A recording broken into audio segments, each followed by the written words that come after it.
अस्सलाम वालेकुम सामीन, उम्मीद करता हूँ आप सब खैरियत से होंगे। तो आज का हमारा व्लॉग बहुत ही इंटरेस्ट है जो मैं अभी यूनिवर्सिटी में स्टार्ट किया है।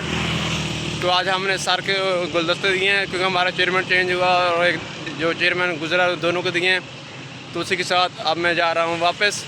तो मेरा यही कोशिश थी कि आपको बताऊँ, इंशाल्लाह वीडियो में भी मैं आपको दिखा दूँगा। तो इसी हवाले से आज का हमारा व्लॉग बहुत ही मज़े का, और आप ये देख सकते हैं कि यूनिवर्सिटी की शटल कितनी भरी हुई हैं। इनको चाहिए कि ज़्यादा शटल यूज़ करें। तो अब चलिए वीडियो के नेक्स्ट हिस्से में। जी सामीन, तो आप जैसा कि देख सकते हैं यूनिवर्सिटी का व्यू, और ये अभी आ रही है बस। देखिए कितनी गेट तक भरी है, गेट में काफ़ी सारे लोग खड़े थे। ये आप जैसे देख सकते हैं और आई इसमें भी सेम इसी तरह जैसे आपने देखा होगा कि लोग गेट तक ही भरे हुए थे, क्योंकि गिरने का भी खतरा होता है। इनको चाहिए कि ज़्यादा कर लें या फिर कम। ये हमारे न्यू चेयरमैन है, इनको हमने वेलकम कहा है सर को, तो इसलिए क्योंकि ये भी बहुत अच्छे हैं, ये भी टीचर बहुत ही अच्छे हैं, और इनको हमने फेयरवेल कहा है। इनके 12 साल इन्होंने अपना चेयरमैन का प्रेशर अंजाम जी देते रहे सामीन, हैं। तो अब हम आज का व्लॉग अपना करते हैं इस जगह पे एंड। अगर आज का व्लॉग आपको हमारा अच्छा लगा तो हमारे चैनल को सब्सक्राइब और वीडियो को लाइक करना मत भूलिएगा।